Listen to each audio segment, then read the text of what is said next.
2 years ago, I had $3,000 and basically no clue what I was doing. And I managed to turn that over into a multi six figure a year in revenue, with obviously very high and healthy profit margins. So I've got 7 lessons now. How many? 7 lessons. Weird way of doing it. 7 lessons that kind of changed everything for me. And they'll shortcut your path if you apply them now. So lesson 1. Sell results, not services. Now, this is very important. People go down the path and they make the mistake of trying to sell Meta Ads Management, Google Ads Management, SEO Management, whatever it may be. They're just selling the service. What you want to do is you want to think as a business owner. You want to think, what are you trying to get out of this? You're trying to get a certain result. So at you pitching them, you need to figure out what result they're trying to get out of this stuff and then adhere to that. So kind of speak to that side of them, okay? So you need to then start selling the result. For instance, a brand or a service-based business that is looking to bring in leads, you can say to them, we will bring you leads in 14 days or you don't pay. That's very no-brainer because they want the leads. They know they can convert certain amount of leads, certain qualified leads, whatever it may be. Again, this is an example. Or you don't pay. So you've taken all the risk off the table for them. They don't know how you're going to get it. You know what I mean? It's later down the line you pitch, this is how I'm going to get it. I'm actually going to do Meta Ads Management. But you don't come in saying Meta Ads Management because you're not telling them anything about it. You're not reversing the risk. You're not helping them in any sense. You're not selling any type of result that they could want. They could even pique their interest. For instance, if you came to me and said, I'll bring you 10 new clients in 10 days. Otherwise, I'll pay you $5,000. Like, what? That's no-brainer for me because you're going to, one, send me money. Or that's the worst case scenario, you send me money. Or the best case scenario is you bring me a ton of new clients. That is a win-win on my end. Your offer is literally no-brainer. It appeals to exactly what I want. And yeah, you've appealed to that side of me. So that's perfectly selling the results, not the service.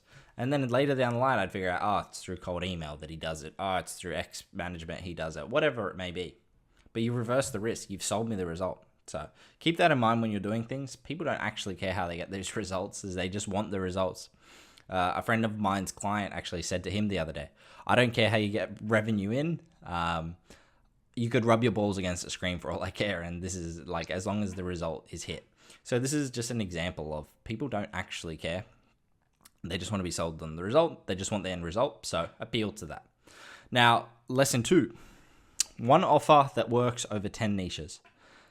So you would think the more you do, the more you make. That's not actually the case. It's when you specialize in something, you're able to charge a higher price for it because you're a specialist. If you look at doctors, for example, a general GP is a lot cheaper than somebody that specializes in tumors in the brain, a neurosurgeon or a doctor that's special. Let's use a guy's example. Let's say you have low testosterone. Are you going to go and pay the $100 to the general GP that might help you? Or are you going to pay $150 to the specialist in fucking testosterone replacement that's worked with X amount of people that only specifies, is very specialized in that one thing and he's the best in the industry and he does nothing else? You're going to go with the second option, okay? You're going to want the specialist. So always niche down. Never switch niches too often. Again, it comes back to the last video where I was saying go deep on certain subjects. Go deep on the niches. You figured out your business model. Now go deep on the niche. One offer that works is better than one niche that works, is better than 10 niches. And just figure out the one offer that works in that one niche. And you'll be fine. You'll be able to get better results. You'll be able to get referrals started. That's why people niche down into just a Google Ads agency, just an email agency, just a Meta Ads agency. Because then you're a specialist in that field. You can really go deep on the subject and you can obviously get better results for your client on the back end of that. So lesson 3, kind of screw cold outreach, just use your leverage. So your early acquisition is going to come from a couple places. It's going to come from just simply asking people in your warm network. So you have warm leads in your life. For example, your parents might own a business that you can run, let's say, Meta Ads marketing on, Google Ads on. Your parents' friends might know somebody. Your parents' friends might actually run a business where it would be applicable for you to run Google Ads on. or meta ads on, for example, right? So your warm connections, your people in your vicinity, the people that know you and trust you already, that have rapport with you, are going to be your initial clients. So if you're just starting, reach out to your initial warm audience around you. As funny as that is. So you've probably got 20 to 50,000 a month in monthly recurring revenue, just in people you know, people in very close proximity to you that actually would use your service, probably have a need for it. And if you sell them on the results and not how you're going to do it, then you could easily convert a lot of people around you. You've probably got, like I said, 20 to 50K in MRR just around you in very close proximity. It's just a matter of asking. A lot of people are just very, very afraid to ask. It's a matter of asking your very close initial group of people, and you'll be able to do very, very well. You can also just DM value and start pushing content naturally. You've no need for cold outreach. You can kind of warm up your own audience online. So you can start posting on Instagram, you can start posting on X, and you can use your leverage in that sense. You can speak one to many and provide a lot of value. But the biggest thing is, don't provide shit. Provide actual actionable value. Now, the biggest piece of advice I got, for example, lead magnets are on X, is if you couldn't charge for this, don't even post it out. So for me now, if I feel that my lead magnets aren't worthy of charging for, I don't even post them anymore. And that's actually filtered and got me much better audience of people. So I definitely do that. And you can just on the back end of that, it's the lowest friction kind of path to clients. And then you can work on your cold audience, cold outreach, stuff like that, your ads later down the line. But like I said, you've probably got 20K MRR just sitting around you, which is obviously insane. That would change most people's life, obviously a lot. Then lesson 4, systems beat hustle. So sometimes, and in the beginning, you just have to hustle. It is what it is. You have to understand your business. You have to do multiple areas at once. You have to kind of go somewhat deep on most areas of your business to understand it. But there becomes a time where you need to switch. You need to switch from that 14-hour hustle days, and you need to move over to SOPs, reporting systems, built out onboarding forms. You need to be able to systemize most of your business. And the reason for that is you end up just getting caught in the day in, day out rubbish tasks if you don't do that. So systems do beat hustle. That way you can actually elevate as a business owner. Now, I got stuck in this hustle, 14-hour days, but it was just rubbish stuff. Okay, let's have a call so we can do onboarding. When I could just create an onboarding form and send it over to them, and they can do it in their own time. Okay, let's get access. That's part of the onboarding form now. So I don't even have to worry about it. On Wednesdays, for example, I'd send out reports, but now we've just got reporting systems that I send over to my tasks, that I send over to my staff, and they know what we're looking for. They know what information to input. They know what video to record, and they send it over. Again, that's something off my plate. Every day you should be looking to hire, fire, or delegate. So hire, fire, delegate, I believe it was. So hire somebody that can do the job better than you, fire somebody that's not being efficient, or fire yourself from a task is also one, or delegate it. So you're basically looking just to take things off your plate at all times to free up your time. Your position as a business owner should be to look at everything as a helicopter view. So you're looking bird's eye view down on your business, and you're making sure everything runs. You're making sure your clients are getting really great results. You're making sure reporting is getting sent out on time. You're making sure people are getting onboarded correctly. But you're just not in it. You're not in the day in, day out of it. You're just making sure these things are happening and they're following the SOPs, they're following the systems, they're following the flows. And that's how you elevate as a business owner. I'd see a lot of businesses get stuck in this day in, day out cycle. It's very bad, and they'll do it for 20, 30, 40 years, and they never systemize. Lesson 5, your pricing equals your perception. So low-paying clients, and you'll see it. If you've ever had a client, let's say you're out there and you've had a low-paying client, you've had a really high-paying client. You'll even know by just looking at that, and it's very funny how this works in the world, is that the low-paying clients a lot of the time have no respect for you. They don't have respect for your time. They don't have respect for your team. And they're just a hassle when it comes to dealing with payments. They'll give you issues. They're the ones that are going to give you a bad review. It's funny, they're paying the least amount, right? They just don't have any respect. So your pricing equals the perception the client has on you. They think you're cheap, therefore they'll treat you as such. Now, if you were to charge that same client $20,000 a month, they would listen to you. Everything you say would be taken with like big actionable steps. They'd action on it very hard. And if you're good at what you do, then it would lead to great results and they'd be very happy.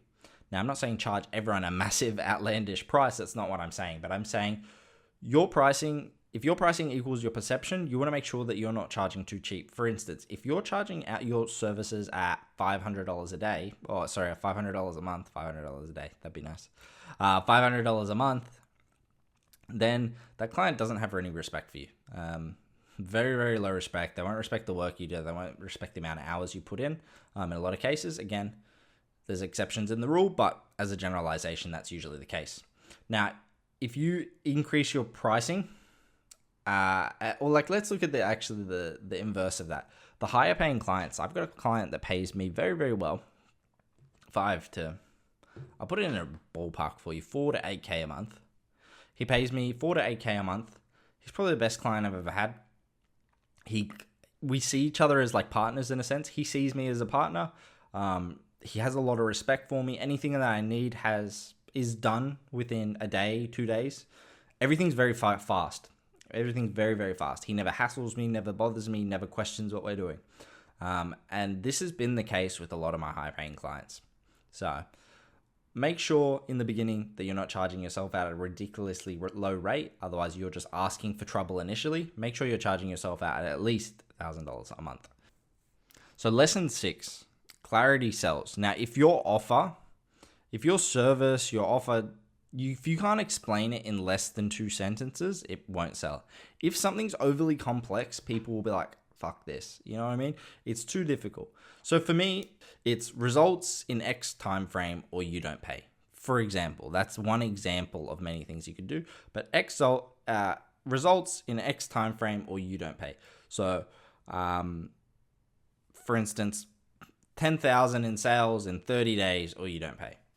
Now, for me, I can offer something like that because I run meta ads, and I know if a brand's running 100,000 a month, can I not add 10% by adding in a proper funnel structure, running their ads in a better way, and scaling their campaigns, doubling down on winning creatives? I can easily do that. So when you can offer something like that and something compelling, you can sell the result in a short period of time, or you don't pay, and you just keep it very tight and clear. For an example, clarity really does sell. Overcomplicating things only makes it way too difficult for the client to say yes. Let's say you had an offer that's 6 sentences, 10 sentences long, where I'm going to integrate N8N with your fucking AI agent bots and connect everything with Zapier and start sending out emails that will connect to meta ads that will then retarget on Google, that whatever. I'm just throwing out completely random things that probably don't even apply to each other. But do you know what I mean?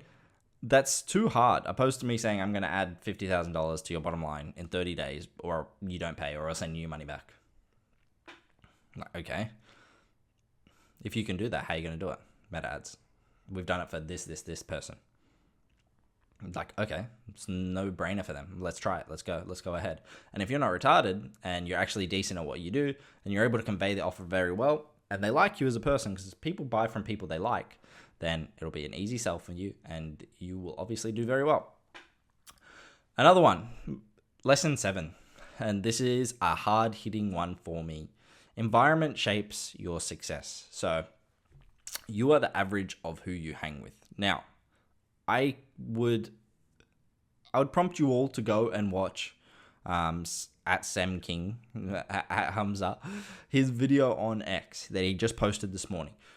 It basically just covers this. You are the average of who you hang with. If you hang around people that are high operators, you will then become a high operator. If you hang around people that are low operators, you'll then become a low operator, meaning your feedback loops will become slower. The way you action on things will be slower. Everything will start to slow down. You'll start to be a little bit indecisive, where you're hanging around with people that make quick decisions all day, big money moves, planning out big things for the future.